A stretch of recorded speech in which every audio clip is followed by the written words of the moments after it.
Bismillahirrahmanirrahim. Assalamualaikum warahmatullahi wabarakatuh.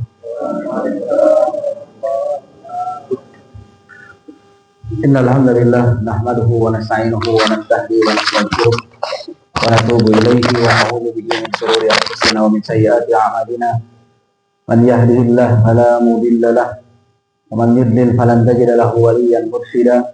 Asyhadu an la ilaha illallah wahdahu la syarika lahu iqraran bihi wa tauhida. Asyhadu anna Muhammadan abduhu wa rasuluhu alladzi la nabiyya ba'dah.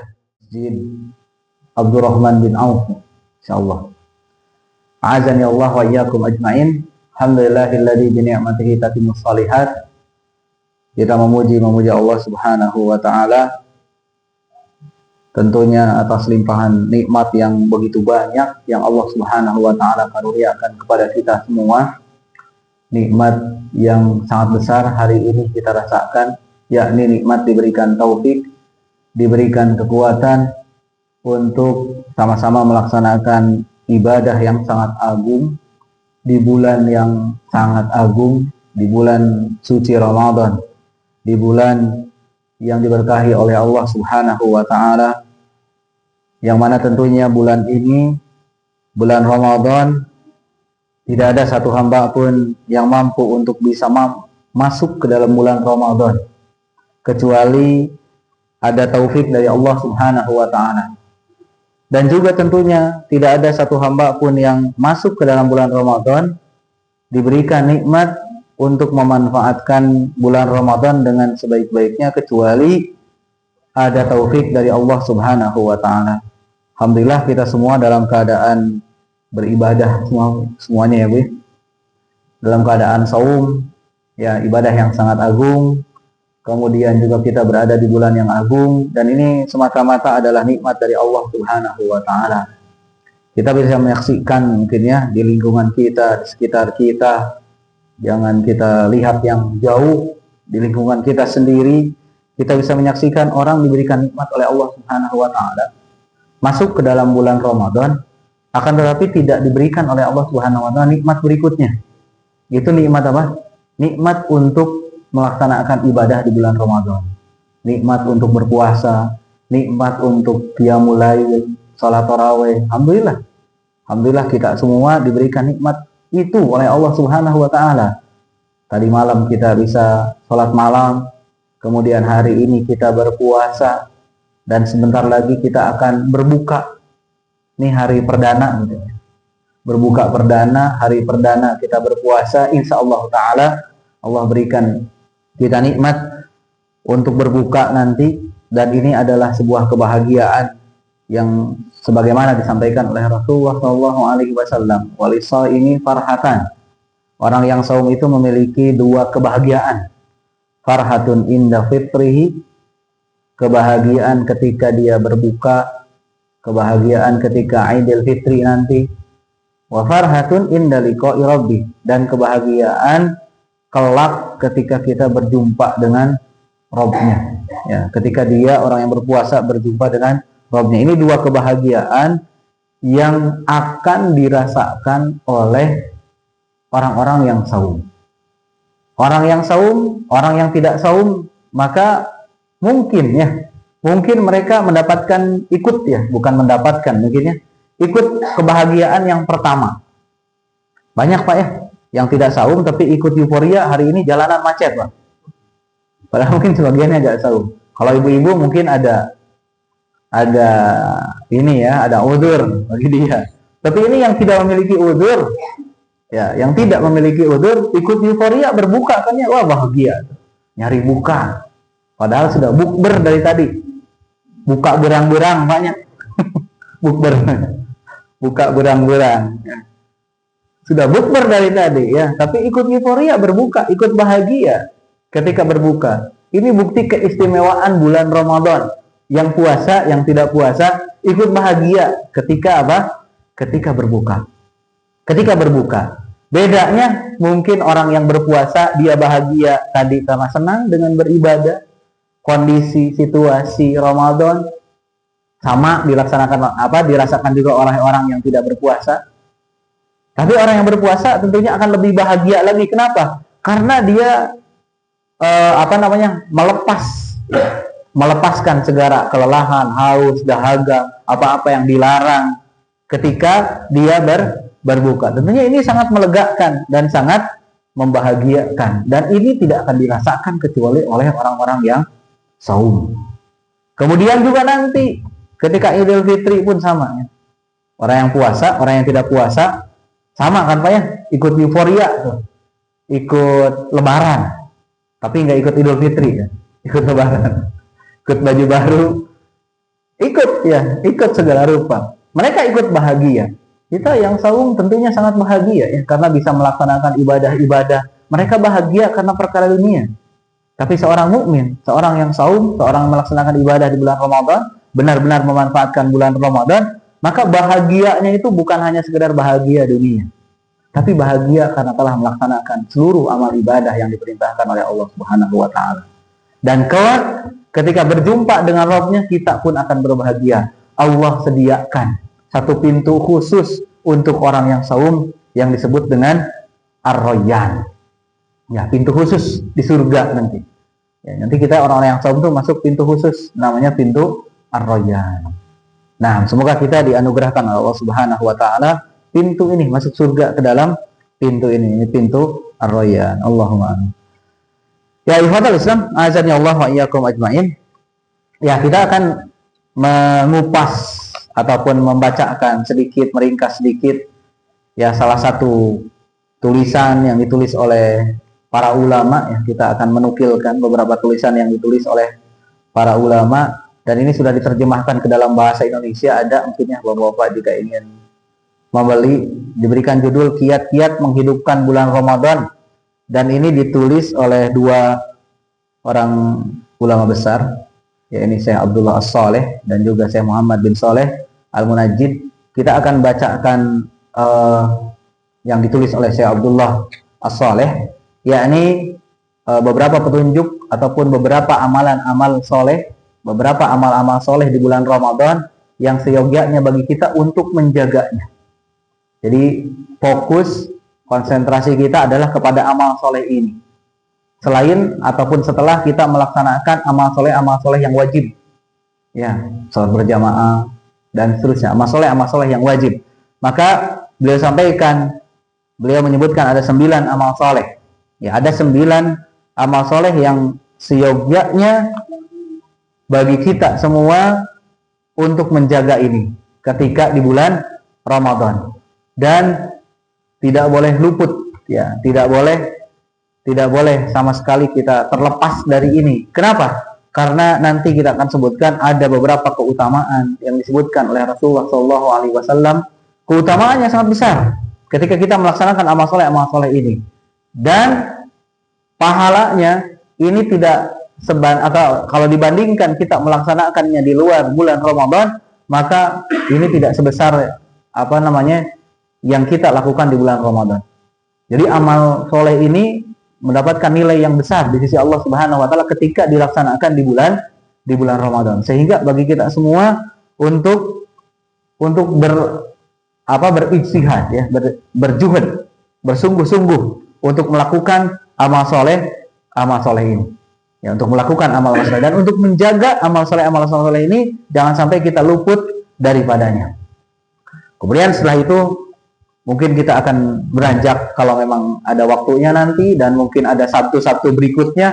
Ini ada lagi tulisan dari karya ulama besar, dan mungkin bisa seorang asatidah kita ya, dinukilkan oleh salah satu asatidah kita, ini Al-Ustadz Arifatul Hulum ya, di Gersik, Sarawak ya. Sekarang beliau masih ada, hafizahullahu ta'ala, dan beliau membuat kajian-kajian yang sangat bagus di dalam buku ini. Dan setelah dicari-cari buku ini ternyata tidak ada, sudah tidak ini lagi. Nah, ini bukunya sangat bagus, Panduan dan Koreksi Amal Ibadah di Bulan Ramadan judulnya. Panduan dan Koreksi Amal Ibadah di bulan Ramadan. Insyaallah nanti kalau ada waktunya sambil kita diskusi mungkin berkaitan dengan ibadah-ibadah yang nanti akan kita sebutkan di bulan Ramadan, karena kita tidak fokus kepada fikihnya karena waktu, dan hanya menyebutkan beberapa keutamaan saja yang disebutkan oleh Rasulullah SAW. Ya, Amal soleh yang patut kita jaga di bulan Ramadan. Yang pertama beliau sampaikan, Hafizahullah Ta'ala, adalah asyam, adalah puasa. Karena tentunya inti dari Ramadan adalah puasa. Inti dari Ramadan adalah puasa. Bahkan puasa ini kan tidak mungkin kita bisa melaksanakannya kecuali hanya di bulan Ramadan. Di luar bulan Ramadan, Allah tidak memerintahkan kita untuk berpuasa ini.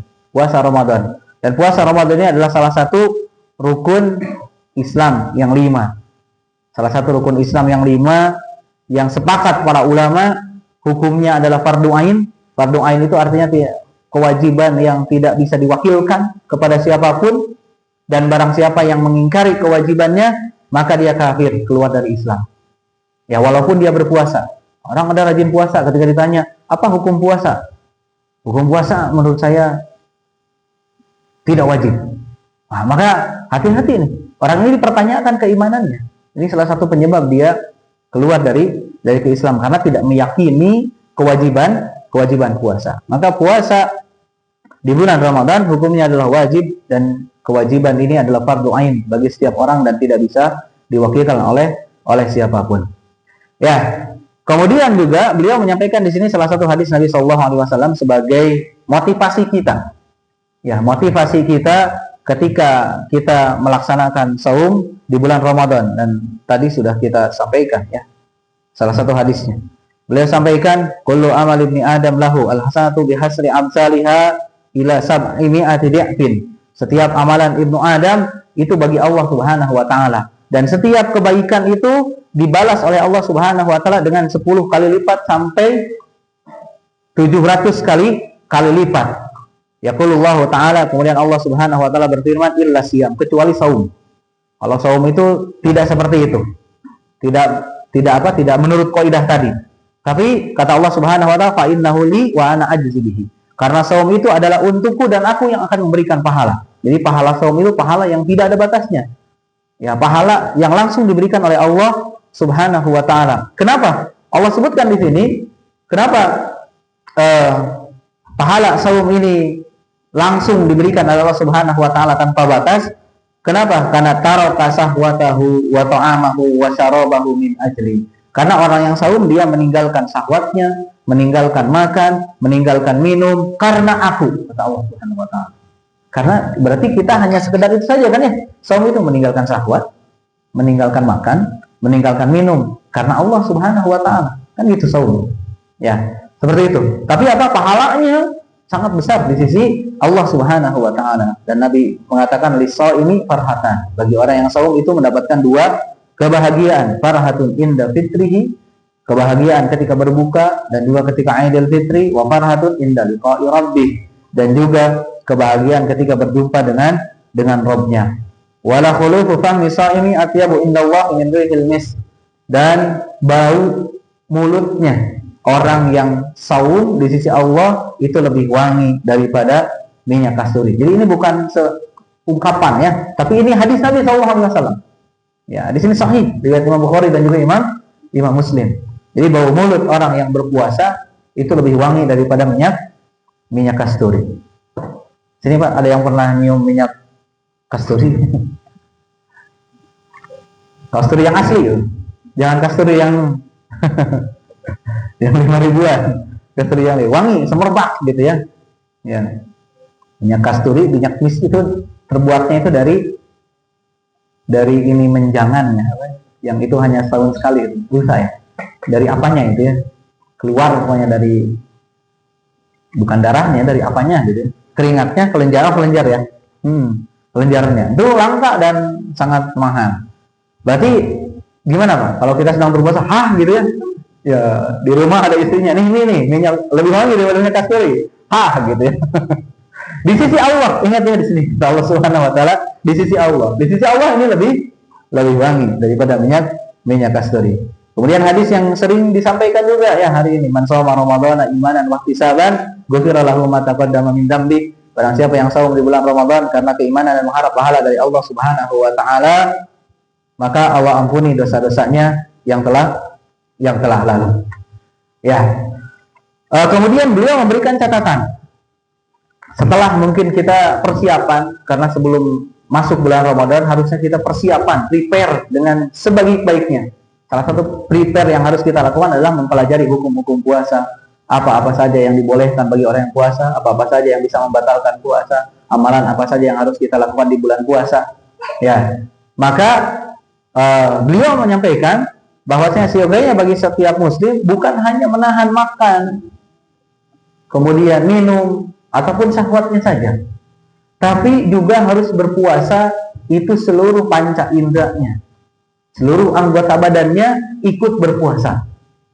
Ya, mulutnya ikut berpuasa, ya memang mulut ya, maksudnya lisannya ikut berpuasa, kemudian matanya ikut berpuasa, telinganya ikut berpuasa, tangan, kaki, anggota badannya semuanya ikut berpuasa. Ikut berpuasa artinya apa? Menjaga tadi panca indera kita dari hal-hal yang dimurkai oleh Allah Subhanahu wa taala. Dari bermaksiat kepada Allah Subhanahu wa taala. Ini harus kita jaga. Ini harus kita jaga. Kenapa? Karena Nabi Shallallahu alaihi wasallam pernah mengatakan dalam sebuah hadis, rubba sha'imin laisa lahu illal ju' wal afas. Betapa banyak orang yang berpuasa tapi dia hanya dapat apa? Dahaga sama lapar saja. Jadi enggak dapat apa-apa. Ya, tidak mendapatkan apa? Tidak mendapatkan apa-apa. Tidak mendapatkan apa-apa. Ya, hanya sekedar menahan dahaga, hanya sekedar menahan lapar saja. Tapi tidak mendatangkan pahala dari Allah Subhanahu wa taala. Kenapa? Lisannya tidak berpuasa. Matanya tidak berpuasa, telinganya tidak berpuasa. Puasanya tamat, ya tamat betul, sah puasanya. Akan tapi tidak mendatangkan pahala yang melimpah dari Allah Subhanahu wa taala. Makanya Rasulullah SAW dalam hadis yang lainnya mengatakan, man lam yada' qaula zur wal amala bihi falaisa lillahi hajatun min an yadda'a ta'amahu wa syarabahu. Barang siapa yang tidak meninggalkan ucapan dusta, ucapan kotor, keji, ya, ucapan maksiat, bahkan dia melakukan hal tersebut, maka sesungguhnya Allah Subhanahu wa taala tidak butuh dia hanya sekedar menahan makan dan menahan minum saja. Harusnya saum itu menjadi perisai bagi kita. Sebagaimana kata Nabi sallallahu alaihi wasallam, as-saumu junnatun. Saum itu adalah perisai. Perisai. Tapi kenapa sekarang hari ini banyak orang yang saum tapi tidak mendulang pahala? Ya, tapi dia melakukan banyak maksiat kepada Allah Subhanahu wa taala. Itu karena saumnya tidak menjadi junnah, tidak menjadi perisai bagi dia. Ya, tidak menjadi perisai bagi dia. Tadi lisannya tidak dijaga, matanya tidak dijaga, telinganya tidak dijaga. Ya, kakinya, tangannya tidak dijaga. Ya, dilakukan untuk perbuatan-perbuatan yang mendatangkan murka dari Allah Subhanahu wa taala. Hari ini mungkin Bapak Ibu sekalian, orang itu untuk bermaksiat itu sangat mudah. Betul ya? Dimudahkan nih, bermaksiat itu sangat dimudahkan. Untuk taat kita dimudahkan hari ini bagi yang mau. Untuk bermaksiat pun sangat mudah. Mungkin kalau biasanya ibu-ibu, tapi bapak-bapak juga suka, Bu ya, tidak. Biasanya ibu-ibu mungkin ngerumpi, gibah ya gitu ya. Ya, menggibahi gitu ya. Menggibahi seseorang, kumpul semuanya gitu ya. Itu kan bareng-bareng. Hari ini ada gibah yang cuma ibu-ibu mojok sendiri. Betul ya? Ada ya? Atau bapak-bapak juga suka ya? Ya seperti itu, tanpa berkumpul tapi ikutan mudah sekali untuk berbuat dosa, berbuat dosa sendiri tapi berbuat dosa hanya dengan apa? Nah ini mungkin ya gadget, ya dengan gadget semuanya mungkin orang mudah sekali untuk berbuat dosa. Makanya hari ini sedang berpuasa, kita harus ingat harus menjadi perisai, puasa kita harus menjadi perisai. Kita ingat hadis Nabi Sallallahu Alaihi Wasallam, setan dibelenggu, ya sih setannya dibelenggu, ya setan manusia yang dibelenggu. Banyak godaannya seperti itu, sehingga hari ini dipermudah oleh Allah Subhanahu wa taala untuk ketaatan dengan ini. Juga dipermudah oleh Allah Subhanahu wa taala tadi kemaksiatan pun dipermudah oleh Allah Subhanahu wa taala. Tadi pojokan sendiri dengan gadget sendiri itu bisa berbuat maksiat kan? Bisa berbuat maksiat. Wal iyadu billah. Makanya hari ini yang harus di-manage waktu itu adalah dengan gadget, karena semuanya hampir tidak lepas dari gadget. Semuanya nggak ada yang nggak punya HP. Hari ini ada nggak Pak yang nggak punya HP tuh? Nggak punya HP Android gitu? Nggak ada ya? Semuanya hampir punya HP Android. Nah, makanya di bulan Ramadan coba kita tata, kita manfaatkan gadget kita, HP kita. Nah, itu untuk ketaatan kepada Allah Subhanahu wa taala. Coba kita latih lah di bulan Ramadan ini.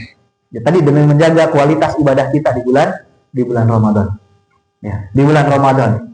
Ya, mungkin yang ibu-ibu ataupun bapak-bapak juga kan ya, yang biasa mungkin punya sosial media semuanya ada tuh. Ya, apa aja bapak-bapak biasanya apa ya? Facebook, Pak ya. Facebook, Instagram, apa hari ini ada aplikasi TikTok mungkinnya dan seterusnya gitu tuh. Banyak tuh aplikasi-aplikasi yang seperti itu, Masya Allah. Waliyadzubillah. Ya, maka kita hapusin dulu tuh di depan. Bulan Ramadan nih, hapus dulu semua aplikasinya di depan tuh. Jangan ditaruh di depan minimalnya kalau nggak mau dihapus ya. Oh, saya mah jualan, ya sudah jualan. Jangan dulu ditaruh di depan. Taruh di belakang dulu. Yang di depan taruh satu, Pak. Gitu kan?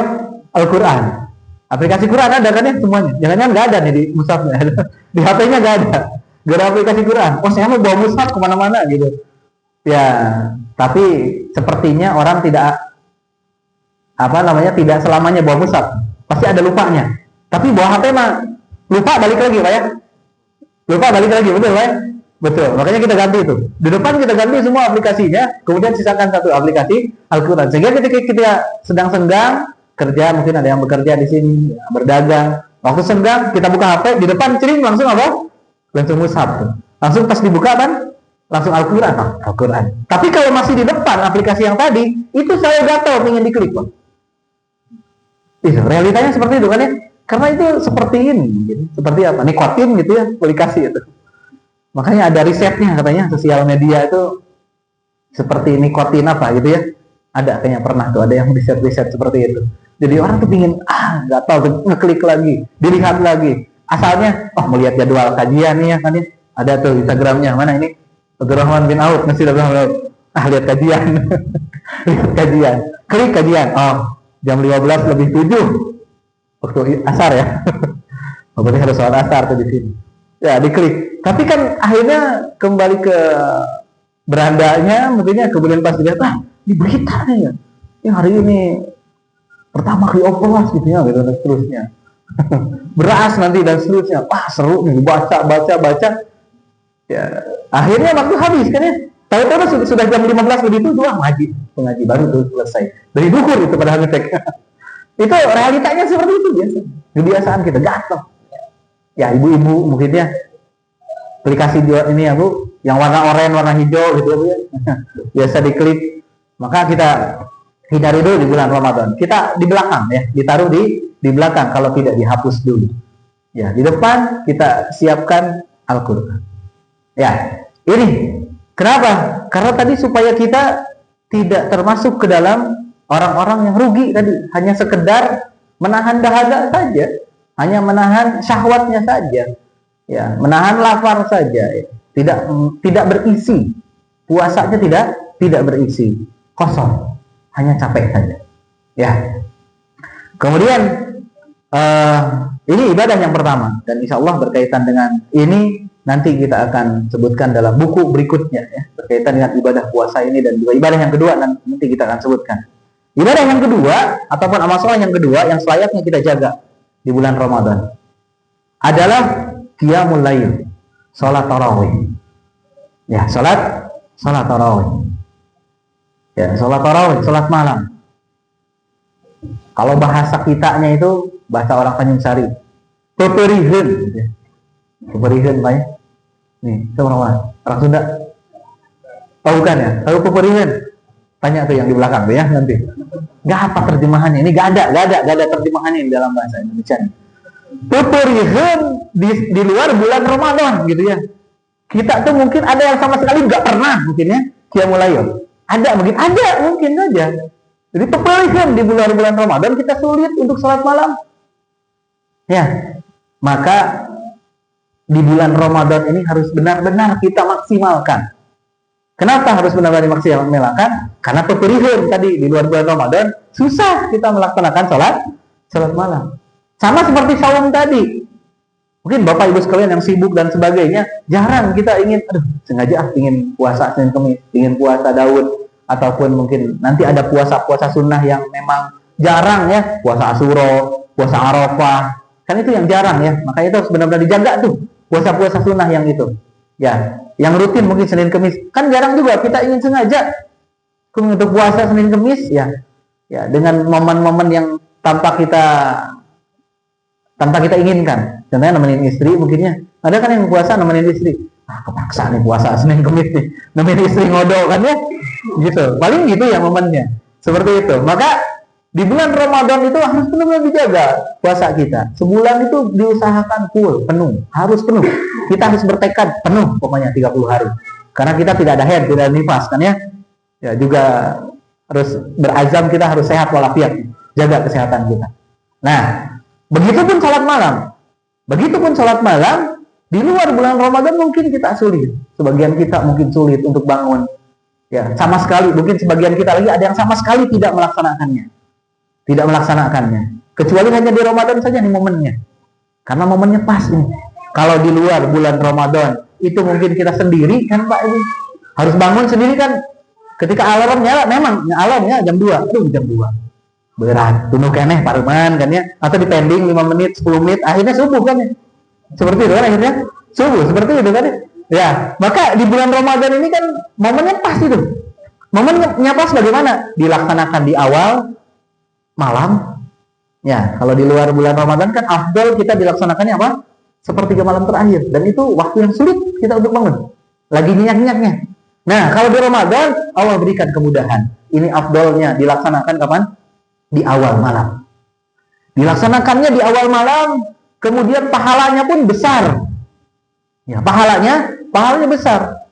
Ya, pahalanya besar, dan pahalanya bahkan Nabi Shallallahu Alaihi Wasallam mengatakan, man qoma ma'al imam, barang siapa yang dia berdiri bersama imam hatta yang sorib, salat malam maksudnya, salat malam, salat tarawih bersama imam hatta yang sorib, sampai selesai, salatnya sampai selesai. Dia sholat tarawih bersama imam di masjid sampai selesai. Ya, kutiba lahu qiyamul lailatin. Maka dia tercatat. Ya, pahalanya apa? Sholat semalam suntuk. Ya, sholat semalam suntuk. Ini pahala yang tidak bisa kita dapatkan kecuali hanya di Ramadan. Sholat malam dengan pahala semalam suntuk. Dengan pahala semalam suntuk. Hanya dengan sholat bersama imam sampai selesai. Tapi pahalanya semalam suntuk. Nah, pertanyaan lagi, mungkin nanti ada hadiah umrah nih dari Abu Zaidan. Yang pernah sholat Pak semalam suntuk? Dari habis Isya, kemudian sampai subuh. Ada gak? Kayaknya ikhlas semua nih orang sini nih ya. Menyembunyikan amal soleh. Ada yang pernah ibu-ibu? Bu, ada Bu? Dikasih hadiah kan ya Bu nih? Pernah sholat dia dari Isya sampai subuh? Sholat malam? Pernah Bu? Gak ada ibu-ibu.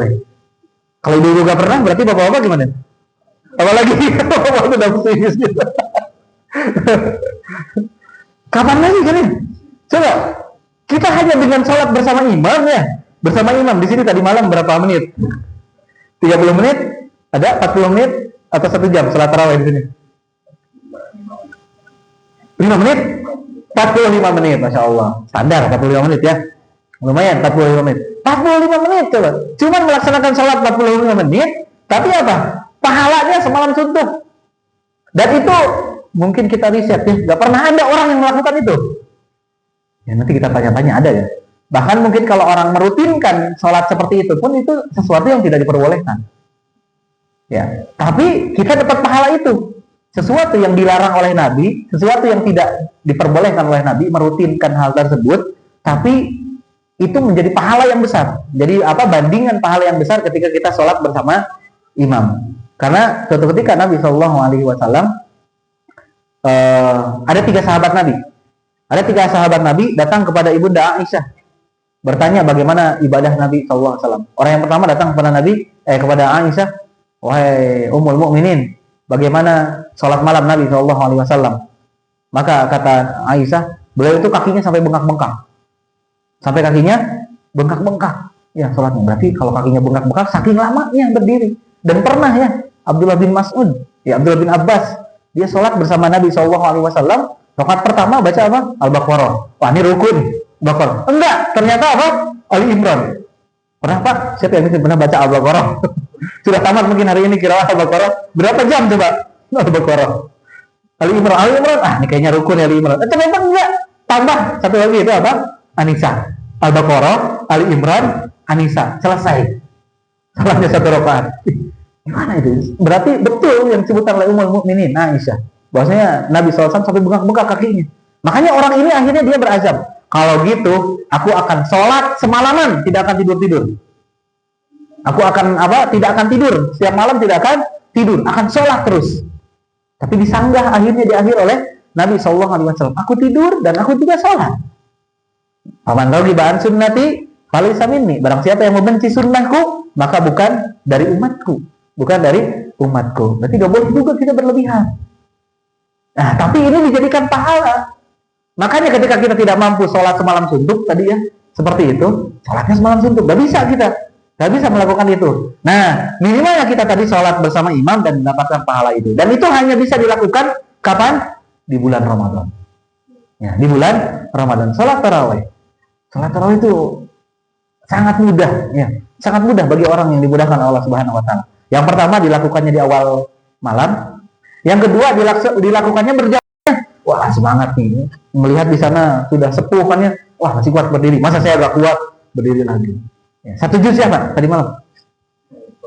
Seberapa juz? Lumayan. Nanti mungkin 10 hari terakhir naik ya. 1 juz ya. Naik 1 juz. Salah 1 juz nggak lama dah ya. Sama istirahat 5 menit itu sejam palingnya. Jam lebih 60 menit. Ya, seperti itu. Sekali-kali nih mumpung kita ada di komunitas ya, tidak terhalang ya. Kita sekali-kali mungkin ada sholat yang lama. Abu Zaidan ya, sekali-kali kita sholat lama yuk, kapan yuk gitu kan ya. Nah, yuk lah gitu. Sejuz yuk gitu kan. Ada imamnya tuh, sejuz yuk. Coba sejuz yuk gitu. Oh, seperempat, kemudian setengah kan ya. Habis setengah naik lagi kan. Jadi satu juz. Sesekali kita coba. Patut dicoba seperti itu. Kenapa? Kan tadi momennya di awal puasa, awal malam juga rame-rame kita berjamaah bareng-bareng sehingga bisa saling menyemangati. Nyantai lagi kan salatnya. 2 rakaat istirahat, ngopi dulu kan ya, ngobrol dulu gitu kan ya. Bisa kan seperti itu? Iya, santai itu momennya. Jadi sejus itu gak kerasa, Pak. Ya, sejus itu gak kerasa. Dicoba mungkin nanti. Bisa dicoba. Nah, ini pahala sholat tarawih di bulan Ramadan ini ataupun qiyamul lail di bulan Ramadan yang pahalanya tidak bisa kita dapatkan kecuali hanya di Ramadan. Di bulan-bulan yang lainnya tidak kita dapatkan. Ya, tidak kita dapatkan. Dan hati-hati. Ya, hati-hati dari ancaman Nabi sallallahu alaihi wasallam. Nabi sallallahu alaihi wasallam bersabda, "Rubba qa'imin laisa lahu illa ta'ab." Ya, betapa banyak orang yang qaim, orang yang sholat malam sama sholat tarawih juga, tapi dia tidak mendapatkan apa-apa kecuali hanya capek saja. Artinya apa? Rukun-rukunnya tidak dijaga, rukunya tidak tumanina, sujudnya tidak tumanina, bacaannya tidak benar, ya, baca Al-Fatihahnya tidak benar, sehingga apa? Al-Fatihah adalah salah satu rukun sholat. Jika tidak benar berarti apa? Salah satu rukunnya rusak. Rukunnya sholat rusak berarti sholatnya pun rusak. Makanya tadi Nabi SAW memperingatkan, rubba qa'imin laisa lahu illa ta'am. Betapa banyak orang yang sholat akan tetapi dia tidak mendapatkan apa-apa, kosong tadi sholatnya. Ya, hanya mendapatkan apa? Capek saja. Cuman capek saja. Sudah capek ya. Hari ini kan ada viral lagi gak? Kemarin kan viral ya. Sholat berapa menit? 5 menit. 23 rakaat. Tidak masalah berkaitan dengan 11 rakaat, 23 rakaat. Ya, kita berlapang dada berkaitan dengan khilafiyah tersebut. Tapi ini berkaitan dengan menjaga rukun-rukunnya, menjaga tumaninah sholat kita. Nah, ini kan sesuatu yang mau tidak mau harus kita laksanakan. Ini tidak ada toleransi. Nah, ini tidak ada toleransi. Harus kita jaga. Harus kita jaga. Kemudian ini yang kedua, ini salat tarawih. Seyogyanya bagi kita untuk tidak meninggalkannya. Bahkan ini beliau sampaikan di sini, ini adalah salah satu sifat dari ibadur rahman, hamba Allah Subhanahu wa taala, hamba Ar-Rahman. Ya, dalam sebuah ayat Allah Subhanahu wa taala berfirman dalam surat Al-Furqan ayat 63 dan juga 64, wa ibadur rahmanil ladzina yamshuna 'alal ardi hauna wa idza khatabahumul jahiluna qalu salama. Walladzina yabituna li rabbihim sujjadaw wa qiyamah. Ini ayat-ayat yang keduanya. Salah satu ciri dari ibadur rahman adalah walladzina yabituna li rabbihim, dan orang-orang yang pada malam harinya dia bersama Rabb mereka. Ya, mereka itu adalah orang-orang yang pada malam harinya bersama Rabb mereka. Dengan apa? Sujjadan wa qiyamah, dengan sujud dan berdiri. Artinya dengan sholat. Nah, ciri-ciri ibadur rahman adalah pada malam harinya mereka beribadah, mereka sholat, ya, mereka qiyamul lail. Dan ini adalah salah satu syiar sholat malam ini adalah syiar orang-orang soleh. Ya, syiarnya orang-orang soleh adalah menjaga sholat malam, menjaga sholat malam. Ya, kemudian amalan yang ketiga. Amalan yang ketiga yang sepatutnya kita jaga di bulan Ramadan adalah as-shadaqah. Adalah sedekah. Kenapa? Tentunya karena sedekah di bulan Ramadan ini mendulang pahala yang sangat besar dibandingkan di luar bulan Ramadan. Bahkan sedekah di bulan Ramadan adalah seafdal sedekah. Sebagaimana sabda Nabi sallallahu alaihi wasallam, afdalus shadaqati shadaqatun fi Ramadan. Seafdal sedekah adalah sedekah di bulan Ramadan. Bahkan dalam hadis yang lainnya kita bisa mencontoh Rasulullah sallallahu alaihi wasallam. Rasulullah sallallahu alaihi wasallam itu adalah ajwadun nas, adalah orang yang paling dermawan. Dan kedermawanan beliau itu akan bertambah. Ya, kedermawanan beliau akan bertambah ketika masuk bulan Ramadan. Ketika masuk bulan Ramadan makin dermawan lagi. Ya, makin dermawan lagi. Dan beliau menyampaikan di sini di antara sedekah yang afdol di bulan Ramadan adalah it'amu shaim atau iftaru shaim, adalah memberi makan berbuka untuk orang-orang yang saum. Nah, itu seafdal puasa. Seafdal sedekah. Ya, seafdal sedekah di bulan Ramadan adalah tadi memberi makan orang yang sedang berpuasa. Kenapa kata Nabi sallallahu alaihi wasallam man aftara sha'iman, barang siapa yang memberi buka, ya, memberi berbuka kepada orang yang saum, maka dia mendapatkan pahala orang tersebut tanpa mengurangi pahala puasanya. Ya, kita puasa mendapatkan pahala, kita memberi makan pun mendapatkan pahala puasa. Jadi pahala kita double. Pahala kita double dengan bersedekah, kan memberi berbuka saja. Berbuka kan nggak mesti kita ngasih sepiring sangu paknya, gitu nya, gepuk gitu segala rupanya. Kita berbuka nih ngasih kurma. 3 kan ngasih berbuka tuh, ngasih air. 1 itu ngasih berbuka juga sama. Insya Allah. Pahalanya sama, kita mendapat pahala puasa orang tersebut. Nah, ini keutamaan ini bisa kita dapatkan hanya di bulan Ramadan. Ya, hanya bisa kita dapatkan di bulan Ramadan. Sehingga kalau kita melihat para sahabat Nabi sallallahu alaihi wasallam terdahulu, mereka selalu berlomba-lomba untuk bersedekah di luar Ramadan ataupun di dalam bulan Ramadan. Apalagi di bulan Ramadan. Di luar bulan Ramadan saja mereka berlomba-lomba. Di luar Ramadan mereka berlomba-lomba untuk mensedekahkan hartanya. Banyak kisah-kisahnya, kisah tentang Umar bin Khattab. Umar bin Khattab dikisahkan beliau itu selalu berlomba bersedekah dengan Abu Bakar As-Siddiq.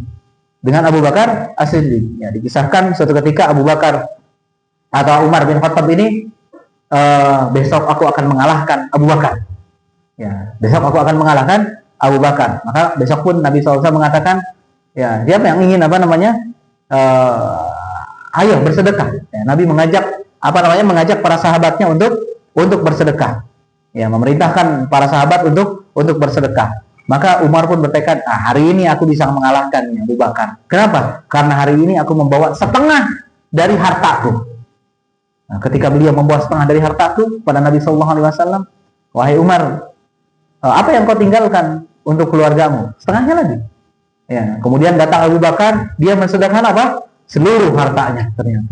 Seluruh hartanya. Maka ketika itu kata Umar, sejak itu maka aku tidak pernah bisa menyaingi Abu Bakar di dalam bersedekah, di dalam bersedekah. Berlomba-lomba untuk bersedekah. Ya, berlomba-lomba. Maka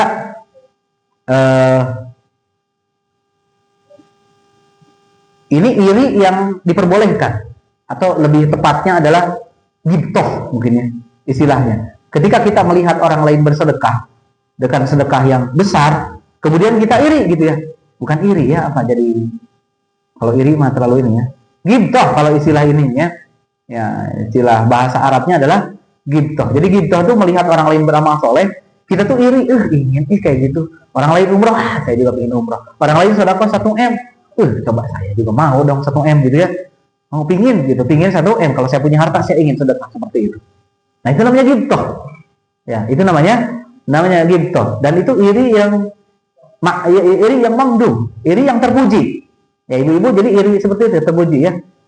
Nanti kalau ada tetangganya atau saudaranya, motor baru nih. Ya ini uring-uringan ke suaminya kan iri gitu ya.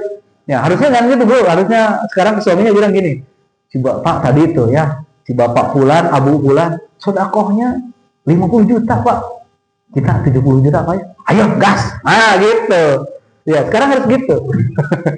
Dan perkara dunia yang iri itu jadi iri yang hasad ya, iri yang hasad. Nah, kalau ini iri yang ghibthah. Jadi ketika orang lain beramal soleh, kita pun ingin melakukan amal soleh tersebut, dan itu terpuji.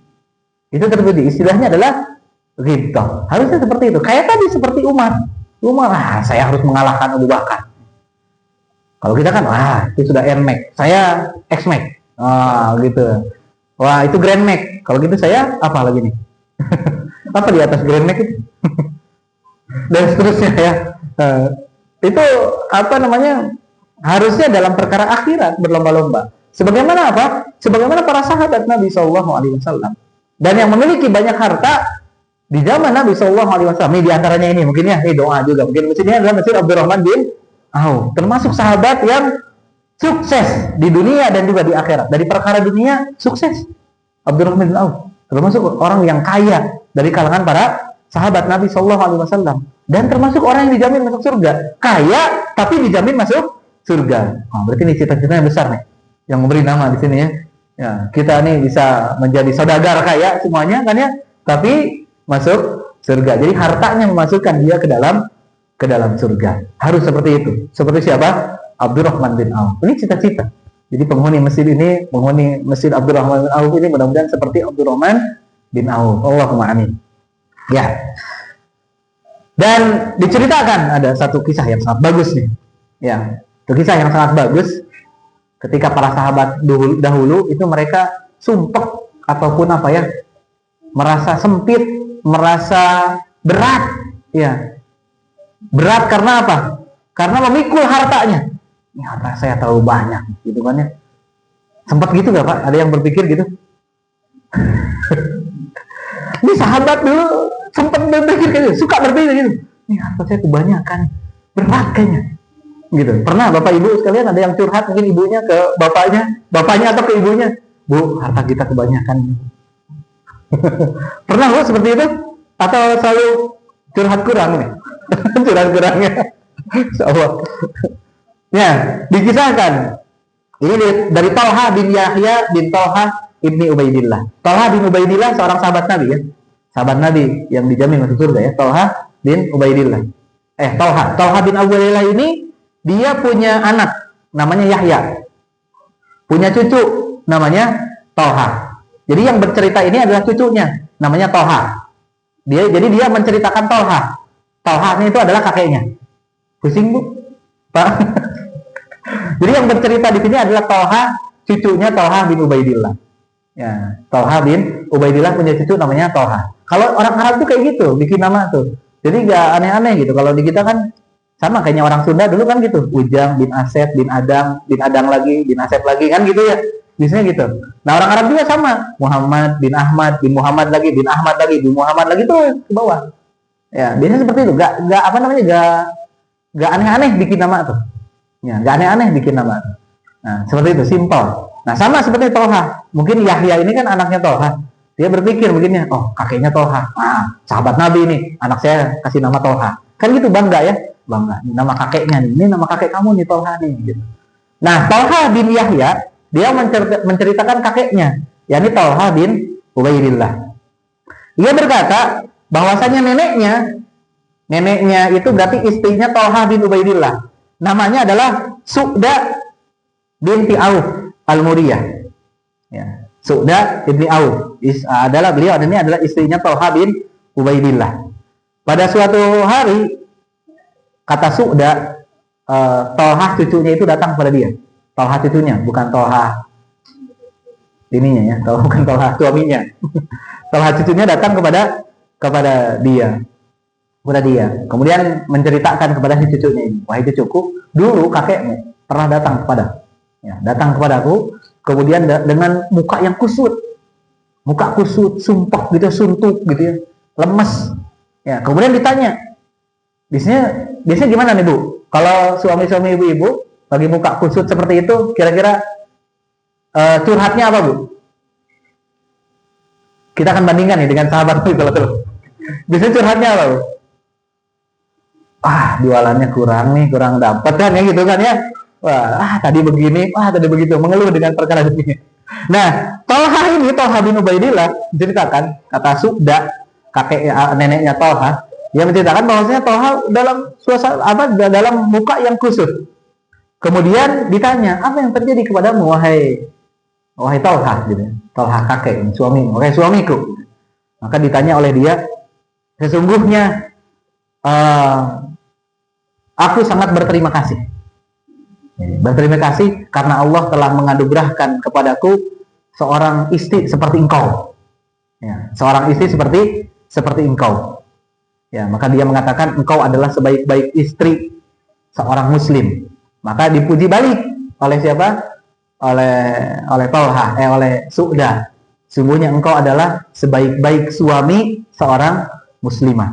Nah, setelah saling memuji seperti itu, kemudian Su'da ini bertanya, apa gerangan yang membuat engkau murung seperti itu? Kemudian kata Tolha, harta yang kita miliki terlalu banyak nih. Harta yang kita miliki terlalu banyak, dan ini sangat menyusahkan diriku. Ya, bro dipantau, bro dijuru, malayak di tengah imahan, itunya istilahnya gitu. Ya, ini harta kita terlalu banyak. Nanti kita akan lihat cucu Tolha ini pernah ngitung hartanya si nenek 14 abad yang lalu ya. Kita hitungkan nanti. Ini sangat menyusahkan. Harta kita tuh sangat menyusahkan, memberatkan kita. Kira-kira kalau ibu-ibu dicurhatin kayak gitu gimana Bu? Ya udah buat ibu aja, nanti ibu beli ini beli itu kan gitu ya. Tapi lihat jawaban Su'da. Kata Su'da, ya sudah. Kalau itu memang memberatkan engkau, sodakohkan saja semuanya. Ya, sodakohkan saja semuanya. Jika memang itu memberatkan engkau, menjadi beban bagi engkau. Oh gitu ya, ini saran istri yang solehah. Ya udah sodakohin aja semuanya. Ya, akhirnya Tolha bin Ubaidillah pun mensodakohkan seluruh hartanya. Disodakohkan seluruh hartanya dan tidak tersisa pun walaupun 1 dirham. Tidak tersisa walaupun satu dirham. Maka Tolha bin Yahya pun ketika mendengar cerita ini penasaran. Sebenarnya gimana sih harta kakek saya gitu ya, sampai bikin berat gitu, sampai bisa memberatkan segitunya gitu bagi kakek saya. Makanya dia iseng-iseng nanya ke bagian gudangnya, ya, nanya ke bagian gudangnya, nanya, wahai tuan gitu, berapa harta yang dimiliki oleh kakek saya? Maka dia menjawab adalah 400.000 dirham. 14 abad yang lalu ya, 14.000 dirham. 1 dirham itu sekitar 2,9 gram perak ya. Atau kita hitungkan 3 gram perak. 3 gram perak itu 1 gramnya itu berapa sekarang? 20.000 atau berapa perak tuh harga perak? Atau 40.000? Emas ya mainnya Pak ya? Enggak pakai perak nih. Kalau dihitung-hitungkan, kalau dirupiahkan dengan nilai hari ini ya, dengan nilai perak hari ini itu adalah tadi 20.000 kali berapa berarti? 400.000 dirham. Itu berapa tuh?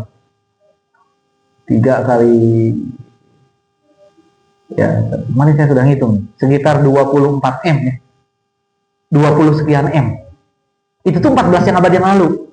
Segimana coba? Makanya tadi kan nanya penjaga gudangnya. Berarti hartanya gimana? Digudangin ya. Berarti saking apa? Saking banyaknya tuh. Hartanya pakai gudang. Pantes gitu. Bagi siapa Tolha bin Ubaidillah itu sangat memberatkan dia. Hartanya saja digudangin gitu. Digudangin. Ya 24 M lah. Ya masih kecil lah kalau nilai untuk sekarang mah ya. Orang kaya sekarang kan mungkin sudah triliunan ya.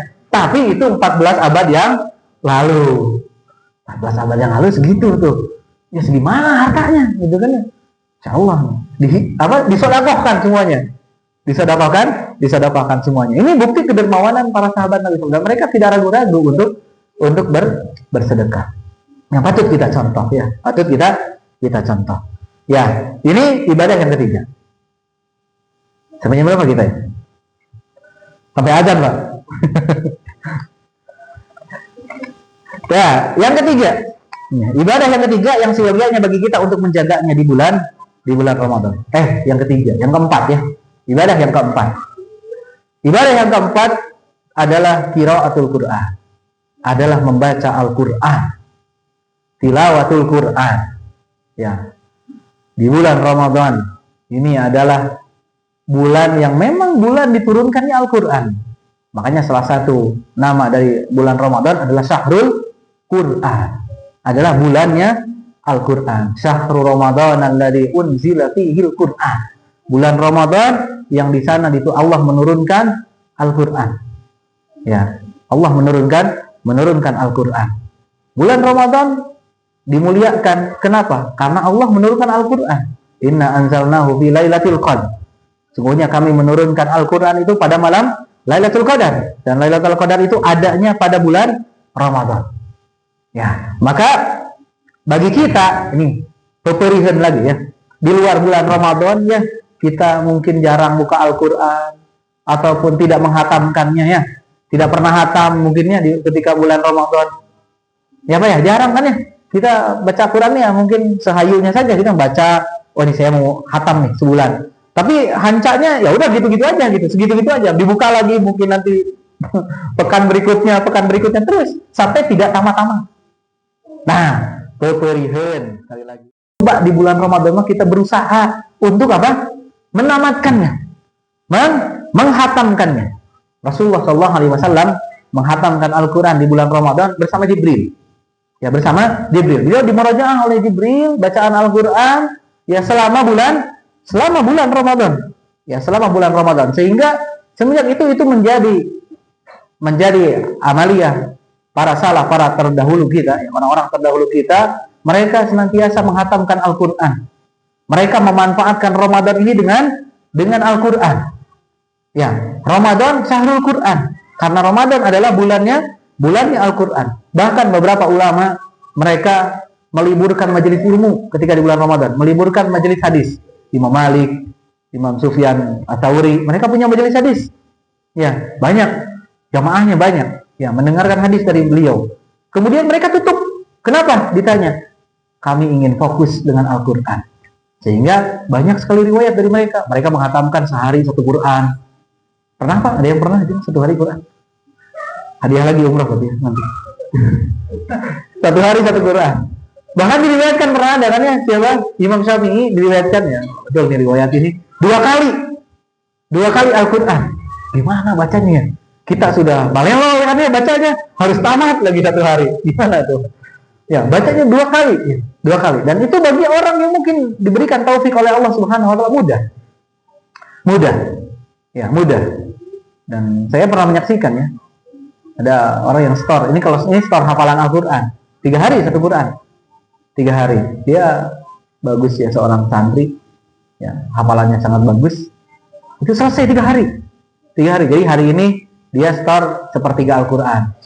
Besok lagi sepertiga Al-Qur'an. Besoknya lagi sepertiga Al-Quran. Selesai. Ya, besoknya lagi terus saja store kayak gitu. Oh, besok lagi riwayat 1, 2, 3, 4. Ya kan banyak riwayatnya bacaan Al-Quran ya. Jadi store kan tuh terus. Ya, 3 hari. Makanya Ibnu Rajab mengatakan di luar bulan Ramadan itu kita tidak boleh, ya, tidak dianjurkan untuk menamatkan Al-Quran. Maksimalnya adalah 3 hari. Ya, 3 hari. Karena mungkin kemampuan manusia juga ya kan ya terbatas. 3 hari. 3 hari selesai. Tapi khusus untuk di bulan Ramadan silahkan. Ya, kata beliau. Maka kenapa? Karena di bulan Ramadan ini adalah bulannya Al-Quran. Sehingga banyak ya kita saksikan para ulama terdahulu mereka menamatkan Al-Quran. Tadi kalau tidak bisa 1 hari, 2 hari. Kalau tidak bisa 2 hari, 3 hari.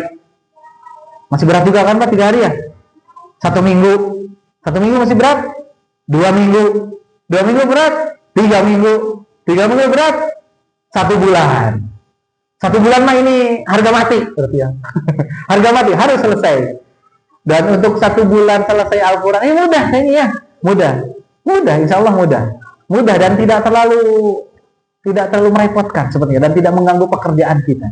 Sehari 1 juz kan Al-Quran itu 30 juz. Sehari 1 juz. Ini mudah. Sehari 1 juz. Kalau mushaf Madinah itu 10 lembar. 10 lembar ya. 10 lembar. Berarti setelah selesai sholat 2 lembar. Ya, selesai sholat 2 lembar, maghrib, isya, subuh, zuhur, asar. Terus ya kayak gitu kan ya. Ya, terus tuh berulang tuh. Mudah kan cuma 2 lembar. 2 lembar selesai sholat. Selesai sholat 2 lembar. Ini mudah. Ini harga mati nih. Ya, sebenarnya kita untuk menjaga qiraatul Quran. Makanya kita harus berazam. Kalau tahun kemarin kita tidak khatam Al-Quran, tahun ini harus menghatamkan Al-Quran. Kalau tahun kemarin kita 1 kali, maka kita berazam. Tahun ini mudah-mudahan bisa 2 kali. Usahakan 2 kali. Nah, seperti itu. Dan sebenarnya seperti itu. Tadi para ulama saja sampai meliburkan mereka majelis-majelis ilmu mereka. Apalagi cuma majelis dagang kan ya. Tapi justru kita tuh hari ini makin marema apa ya? Bulan Ramadan makin marema kan ya? Ya, berjualan.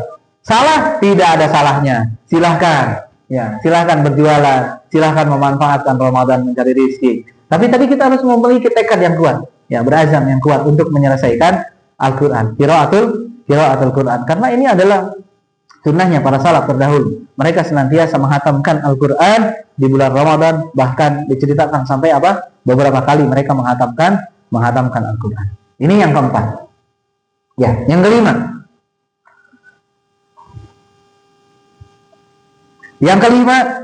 Ya, beliau sampaikan di antara amal soleh yang seyogianya bagi kita untuk menjaganya di bulan Ramadan adalah duduk di masjid setelah sholat subuh sampai terbitnya matahari.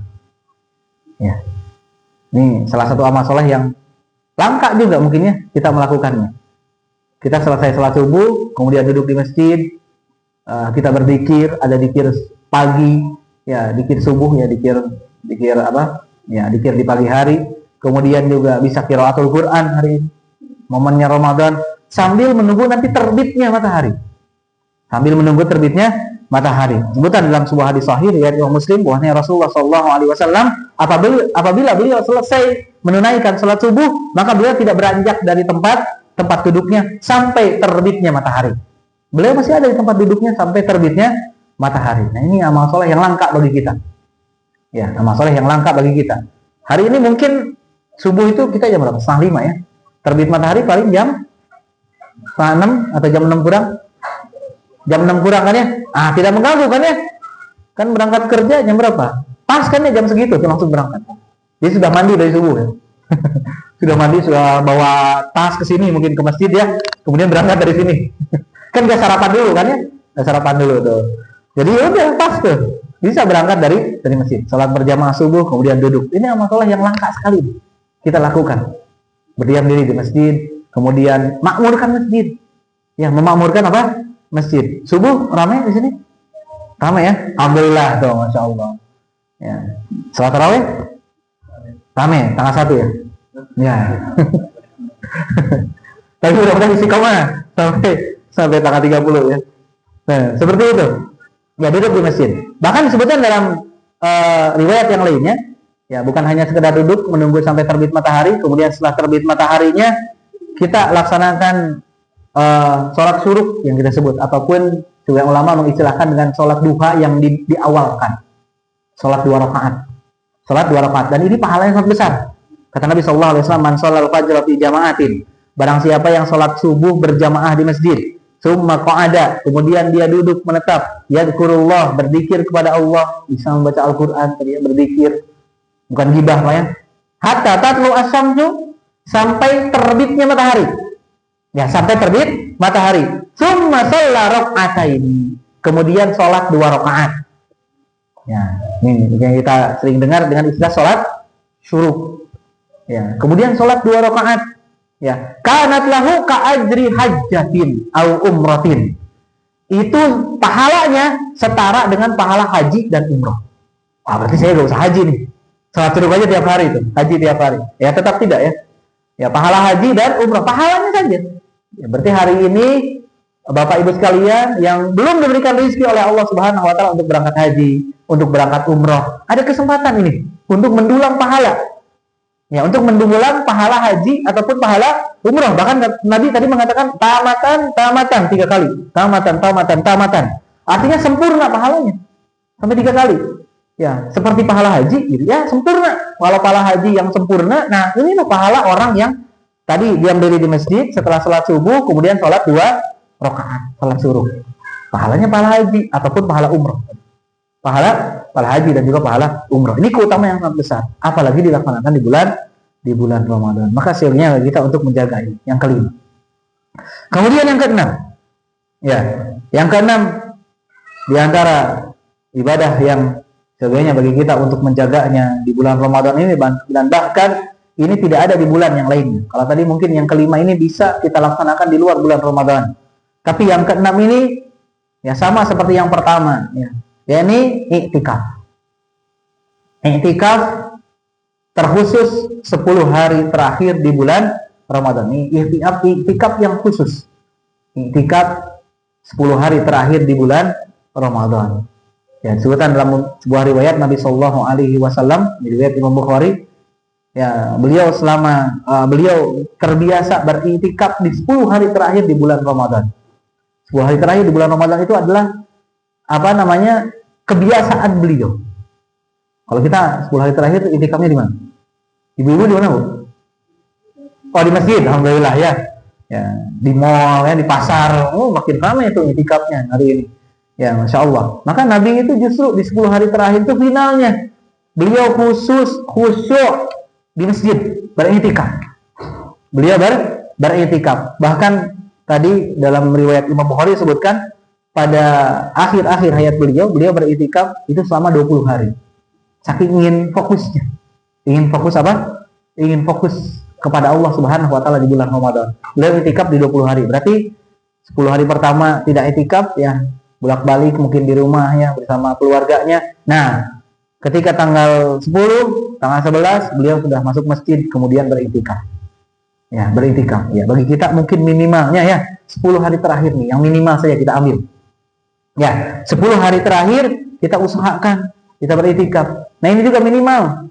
Kita minimalkan mungkin seumur hidup sekali lah pernah iktikaf ya, 10 hari terakhir ini. Sekali nih saya harus pernah nyoba. Gitu. Ya. Sehari kita coba. Walaupun mungkin ada beberapa halangan dan tidak memungkinkan kita untuk iktikaf full selama 10 hari. Ya, mungkin kita iktikaf, nah ini turun lagi ke minimal lagi. Itu apa? Pada malam harinya kita manfaatkan. Ya, di masjid ini berkumpul pada malam hari sampai waktu sahur, kan ya, mencari apa? Malam Lailatul Qadar. Sebagaimana perintah Nabi sallallahu alaihi wasallam, taharru Lailatul Qadar. Carilah, kata Rasulullah sallallahu alaihi wasallam. Carilah malam Lailatul Qadar. Perintah Nabi. Kita diperintahkan untuk mencari Lailatul Qadar, bukan mencari THR 10 hari terakhir ya. Ya, mencari malam Lailatul Qadar. Malam harinya. Jika mungkin tadi saya tidak bisa setiap malam, gimana nih gitu ya. Diusahakan setiap malam. Kalau tidak mampu setiap malam, cari mungkin malam-malam yang kita bisa dan diharapkan adanya malam Lailatul Qadar, yaitu di malam-malam ganjil. Malam-malam ganjil usahakan, ini sudah minimal banget nih. Sudah minimal banget ya. Kalau tidak mampu lagi malam apa lagi? Janganlah, udah itu malam-malam ganjil. Harus kita usahakan, jangan sampai terlewatkan. Walaupun katanya malam Lailatul Qadar malam 27. Belum tentu juga. Nabi juga tidak memastikan bahwasanya malam Lailatul Qadar selalu ada pada malam 27. Ya, tidak selalu ada pada malam 27. Sehingga seyogianya 10 malam terakhir itu kita maksimalkan sebisa mungkin. Nah, ini nih yang diperbolehkan kita untuk bergadang. Ya, ini apa? Pada malam-malam ini. 10 malam hari ini maka kita dianjurkan untuk bergadang. Ya, berbanyak sedekah, berbanyak zikir, berbanyak salawat kepada Nabi, berbanyak tadi qiraatul Quran. Ya, pada malam tersebut kita perbanyak itu. Nah, ini momen lagi nih. Momen lagi mungkin tadi 20 hari ketika Ramadan kita sibuk. Nah, sibuk itu adalah untuk 10 hari terakhir harusnya kita targetkan. Untuk kita fokus beribadah di 10 hari terakhir. Ya, di 10 hari terakhir. Bahkan lebih bagus lagi sebelum Ramadan kita sibuk tuh. Mencari dunia kita supaya apa? Supaya bulan Ramadan kita benar-benar sibuk untuk beribadah. Harusnya seperti itu. Ya harusnya. Jika memang tidak bisa dan sama sekali minimal, kita ambil tadi minimal yang tadi. 10 hari terakhir ini jangan sampai kita tinggalkan. Ya, kita berkumpul di masjid, beriktikaf, ya, berzikir kepada Allah, qiraatul Quran. Mungkin bisa terjadi ya, satu malam selesai satu Al-Quran mungkin ya, bagi yang lancar bacaannya, atau 3 malam mungkin selesai. Alhamdulillah. Ya, hanya dengan malam-malam tersebut. Kita manfaatkan malam-malam tersebutnya. 10 malam terakhirnya ada ini dengan iktikaf. Dengan iktikaf. Ya, banyak sekali keutamaan, banyak sekali faidah yang bisa kita ambil dari beriktikaf. Ya, tadi mendulang pahala yang sangat banyak. Ya, kemudian di sini sebenarnya beliau menyebutkan tentang hukum iktikaf, hikmah iktikaf, kemudian rukun-rukun iktikaf, syarat-syarat iktikaf, larangan bagi orang yang beriktikaf. Maka ini kita akan bahas mungkin pada pertemuan kapan ya. Insya Allah mungkin momennya momen akan iktikaf. Kita akan fokus bahas tentang fikih iktikaf. Kemudian yang ketujuh, ya, yang ketujuh di antara ibadah yang tidak boleh ditinggalkan di bulan Ramadan. Yang ketujuh ya, betul ya, yang ketujuh. Yang ketujuh, tapi ini bagi orang yang mampu ya, karena keutamaan yang sangat besar dan keutamaan ini tidak bisa kita raih hanya di bulan Ramadan. Ini umratun fi Ramadan, umrah di bulan Ramadan. Ini yang ketujuh, umrah di bulan Ramadan. Kalau ini kan memerlukan biaya yang besar, ya. Bagi orang yang memiliki saja, bagi orang yang diberikan keluasan rezeki oleh Allah Subhanahu wa taala, ya, diberikan rezeki oleh Allah Subhanahu wa taala, keluasan harta oleh Allah Subhanahu wa taala, maka prioritaskan ini, umrah di bulan Ramadan. Terlebih lagi tadi kita manfaatkan banyak mendulang pahala, yaitu 10 hari terakhir. 10 hari terakhir kita usahakan ada di sana. Kita beritikafnya di Masjid Nabi SAW, di Masjidil Haram, ya, beritikafnya. Kalau diberikan rezeki oleh Allah Subhanahu wa taala, pahalanya besar. Ya, pahalanya besar. Sudah mendapatkan pahala 100.000 kali lipat kan ya, 10.000 kali lipat. Kemudian apa? Kemudian kita dalam kondisi dalam Ramadan. Kemudian dalam kondisi 10 hari terakhir, dalam kondisi malam Lailatul Qadar yang pahalanya min alfisa, khairun min alfisa, lebih baik daripada ibadah 1000 bulan. Maka bagi orang yang diberikan kemampuan oleh Allah Subhanahu wa taala, maka laksanakan ibadah ini, umrah di Ramadan. Kata Nabi sallallahu alaihi wasallam, umrah di Ramadan ta'dilu hajjatan. Wa fi riwayatin ta'dilu hajjatan nahi. Umrah di bulan Ramadan itu pahalanya sebanding dengan haji. Dalam riwayat yang lainnya, umrah di bulan Ramadan itu sebanding haji bersamaku. Kita kan nggak mungkin ya bisa haji bersama Nabi. Minimalnya kita dapat pahala haji bersama Nabi. Ya, ini dengan cara apa? Umrah di bulan Ramadan. Ya, dengan cara apa? Umrah di bulan Ramadan. Ini bagi orang yang diberikan keluasan rezeki oleh Allah Subhanahu wa taala. Sehingga mungkin yang hari ini sedang mengumpulkan biaya untuk umrah, diusahakan targetnya itu adalah target umrah di Ramadan. Umrah di bulan Ramadan. Walaupun mungkin biayanya lebih besar daripada umrah yang lainnya. Tapi tadi pahalanya pun besar juga. Makanya kita bisa menyaksikan. Kalau kita lihat TV Haramain ya, hari ini mungkin bulan Ramadan tuh, awal Ramadan sudah mulai banyak tuh, melebihi hari-hari biasanya. Nanti 10 hari terakhir itu lebih banyak lagi. Mungkin akan seperti haji. Ya, bahkan lebih ya. Ternyata tahun kemarin itu lebih lagi. Kalau haji kan ada kuotanya, mungkin kalau ini umroh, siapa aja tuh kan berangkat kan ya. Dengan visa apapun kan berangkat semuanya. Bisa. Ya, ini menunjukkan apa? Mereka tahu keutamaan yang sangat besar. Ya, umroh di bulan Ramadan. Kemudian yang ke-8, ibadah yang ke-8 yang seyogianya bagi kita untuk menjaganya, dan ini tidak ada kecuali hanya di bulan Ramadan, yakni beribadah di malam Lailatul Qadar, mencari malam Lailatul Qadar. Ya, yang ke-8 nih, mencari malam Lailatul Qadar. Tadi kata Nabi sallallahu alaihi wasallam, taharru Lailatul Qadar, carilah Lailatul Qadar. Ini perintah dari Nabi sallallahu alaihi wasallam. Berarti kita tinggalkan semua aktivitasnya di malam-malam tersebut, khusus untuk mencari malam Lailatul Qadar. Man qama Lailatul Qadari imanan wa ihtisaban, ghufira lahu ma taqaddama min dzambi. Dan siapa yang mendirikan ibadah di malam Lailatul Qadar karena keimanan dan mengharap pahala dari Allah, maka diampuni dosa-dosanya yang telah lalu.